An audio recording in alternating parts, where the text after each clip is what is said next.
Thanks for taking the time to check out this video. My name is Dave Canamella from the Francis Foundation. It's our mission here to reduce suffering in the world by sharing information with direct care staff, advocates, and caregivers who support people struggling with emotional and behavioral difficulties. Today, we want to share a new and different way to think about how to help someone who experiences overwhelming stress and emotional dysregulation. A straightforward and easy to remember model for understanding and supporting others. It's called Regulate, Relate, Reason. Now this comes from Dr. Bruce Perry's work on understanding how the brain functions and how we experience different brain states. It's important information on how to support someone who becomes dysregulated and what to avoid that may worsen the situation. Let's take a quick overview of the model before we really dive into why it's so effective. Now, I think it goes without question that the person on the right is the kind of person we would rather see, and the person on the left is where our work begins. This model helps us move that dysregulated person to a regulated person. It also allows us to teach skills, strengthen our relationships, and enable people to get into a brain state where you can solve problems together. The model is designed in sequential order. That is, when we support a person who is overwhelmed with stress, we first and foremost focus our efforts on helping them get regulated. Regulation should always be our first goal, and we'll talk more about why that is in this video. Once regulated, we focus our efforts on connecting with the person, expressing empathy and understanding of their struggles, and communicating that we care and that we are working together as a team to figure things out. Once a person is well regulated and understands that we are here to help and they are not alone in their struggle, they will be ready to reason through their problems and learn a different way to meet their needs. How is this different from what most of us do now? More often than not, our first instinct isn't to help the person regulate themselves.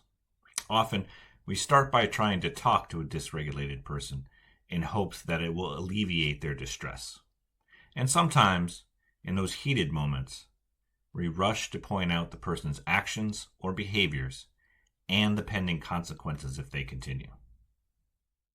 How often does this approach end in a power struggle for you both? I bet it's more than you would like. It's in our nature to communicate. Even those with the best intentions tend to jump right into reasoning and problem solving. But often, this doesn't work. In fact, it can add more stress to an already stressed person and tense situation. Why is that? To understand this and why the model is so effective, we must first understand how the brain works when it experiences overwhelming stress. It's best to think about the brain in two different states, a learning brain and a survival brain. Every one of us can experience moving from these two brain states. The Regulate, Relate, Reason model is about helping someone who is dysregulated move from a survival brain to a learning brain. So what's the difference between the two brain states? For our discussion, we only need to concern ourselves with three areas of the brain. First are the frontal lobes, or frontal cortex. This brain area allows us to hear and understand language and information, and effectively communicate with others. It's the thinking part of our brain. It's where we make decisions, problem solve, and reason through difficult situations. Pretty important, right? The second area is the limbic system and the amygdala. It's located in the middle of the brain. This area helps us process emotions and develop connections and relationships with others. However, it is also where our brain detects danger. Think of it as an alarm system in your house. When the alarm system gets tripped, it's letting you know there's a problem. I'm sure most of us get quite worried or even panicked when our home alarm system goes off. Lastly, there is the brainstem. The brainstem controls all of your most important bodily functions automatically, without you having to do anything. Things like heart rate, swallowing, breathing, and blood pressure. I'm sure when you lay your head down on your pillow at night, you don't have to remind yourself to breathe until morning. Your brainstem does that for you. The brainstem also has a unique defensive response that automatically and quickly reacts to protect us from potential danger. This automatic survival response from our brainstem is key to understanding why talking to a dysregulated person before helping them regulate sometimes makes the situation much, much worse. Here's an example of how our brainstem helps protect us.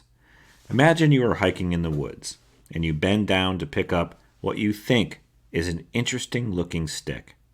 But as you bend down to grab it, it turns out it's a snake that slithers away.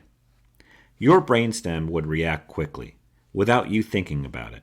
In a split second, your body might freeze and then run away. This is an example of your brain switching from a learning brain to a survival brain. It's an automatic survival response that helps keep us alive. So let's take a look at what happens in our brain when it shifts from a learning brain to a survival brain. When we experience overwhelming stress, the limbic system, that alarm system, immediately shuts down the frontal lobes, the thinking part of our brain. It then sends the freeze, flight, fight signals to the brainstem, saying there might be trouble, and the brainstem needs to prepare the body for survival. When this happens, the brainstem increases your heart rate, your blood pressure, and breathing. Your eyesight and hearing become more alert. It's getting the body ready to defend itself. All right, let's recap for a minute. We know the frontal lobes are the thinking part of our brain, and the limbic system is where we process emotions and connect with others. It's also where our fear center is, that alarm system we talked about. And then we have the brainstem, which is super important. It controls many bodily functions, kind of like on autopilot, including a survival response. We know when we experience overwhelming stress, the limbic system shuts down the thinking part of our brain. That part of our brain becomes temporarily unavailable. That's why trying to talk to a dysregulated person doesn't work out very well. But why does it do that? Why does the limbic system shut down the thinking part of our brain? It has a lot to do with human evolution. Like most other animals, we have built-in protective mechanisms to help ensure our survival. Throughout history, these mechanisms have enabled us to defend ourselves from other enemies or predators. For example, when we needed to act quickly to survive an attack from a predator, the brain and central nervous system have to prepare the body to run or fight. In those situations, the alarm system shuts down the thinking part of the brain. This is because thinking takes time, and quick action is what's necessary for survival. Again, this is why trying to problem solve with someone who's dysregulated doesn't work well. That part of the brain is shut down in those moments. So when the thinking part of the brain is offline and someone is trying to reason with you, it just increases the stress level and your survival response. In those moments, the brainstem and the survival brain state are in control. But the problem gets a little more complicated for those we support who regularly struggle with explosive or avoidant behaviors. Because of their early life experiences, their alarm system is tuned up pretty high. The brain gets hardwired to scan for threats and danger. They can easily slip into the survival brain, and sometimes the brain misinterprets safe situations as dangerous and triggers that alarm system. This is often due to early childhood experience. When a young brain is still forming and developing, it can be shaped to look for and anticipate danger more so than others. There are many reasons for this. It might be because of childhood abuse or neglect, growing up in an unpredictable environment where a child might not feel safe, or the child's caregiver was dealing with their own overwhelming stress, or it was difficult for a young child to get their needs met. For whatever reason, the brain learned early on that the world is unsafe. In those cases, a developing brain changes and adapts to survive in those environments. But then the brain gets shaped and hardwired with a highly reactive alarm system that carries with them into adulthood. So, how does the regulate, relate, reason model help us better support someone with a tuned up alarm system? Think of the model as a step-by-step guide for what to do when. We always start with regulation. We need to help regulate their bodies by relaxing the brainstem. Remember, the brainstem was just alerted of danger and doesn't understand language, so talking to it won't work. We need to communicate with the brainstem in a way the brainstem understands, through the body. Some people regulate themselves by listening to music, exercising, or taking space and time away. These strategies are acceptable and work some of the time. But if you want to give a person some practical and effective tools to help them manage their stress, mindfulness is the key.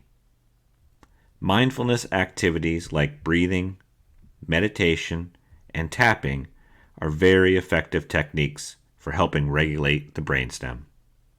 They work quickly, are easy to learn, can be done almost anywhere and any time, and are very effective.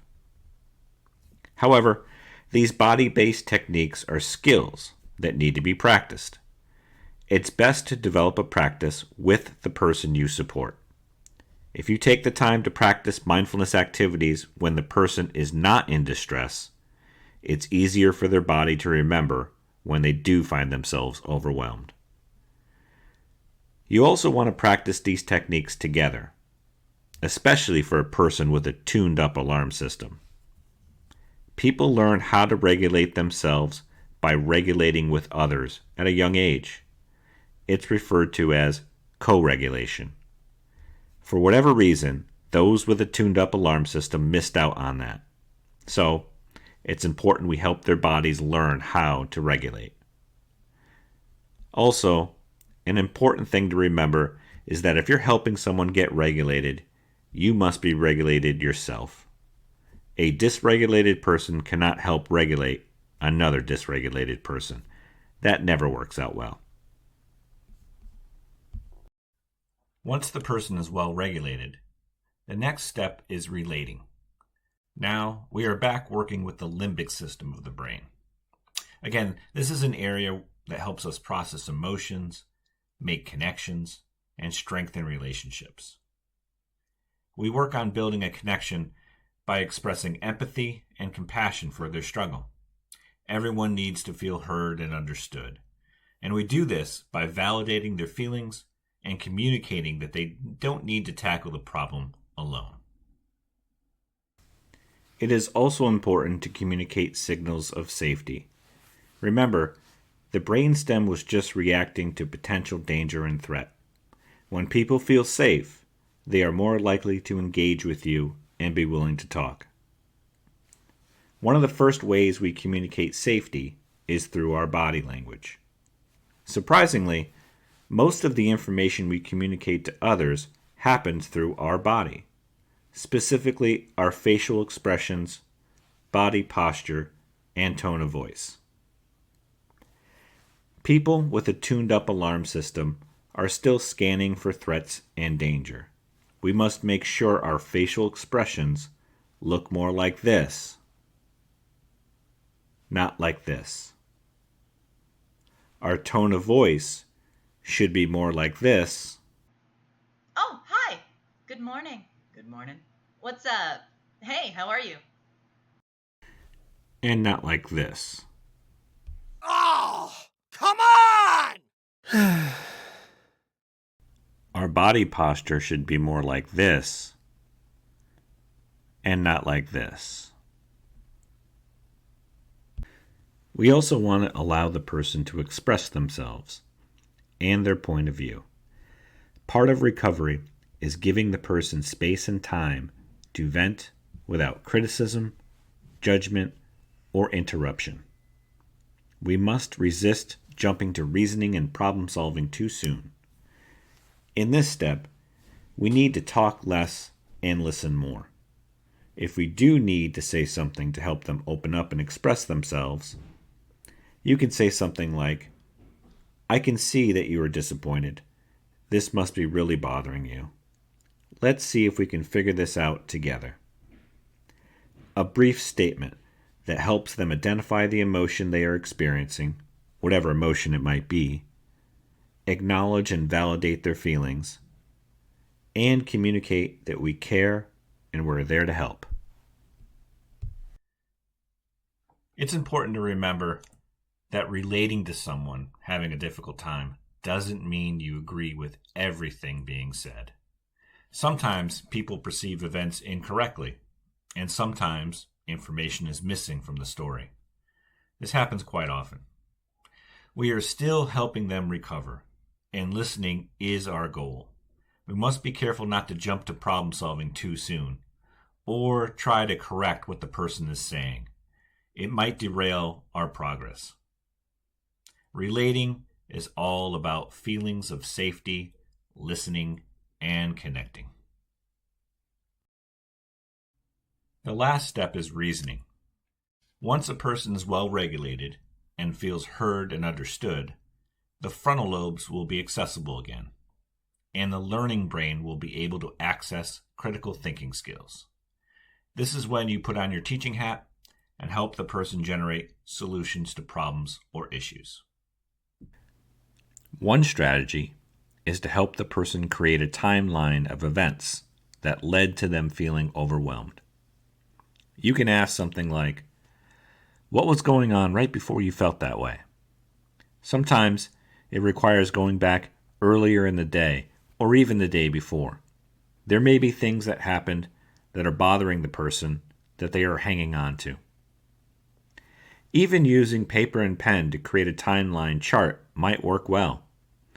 Help them examine each event by asking what they were doing, their thoughts, and how they felt. Here, we're trying to get to the central issue. If we're going to have any success in fixing the problem, we need to spend some time making sure we know what the real problem is. This is a good time to help the person connect the dots on what the real issue might be, how they felt when they heard the news, and what they can do next time they feel that way.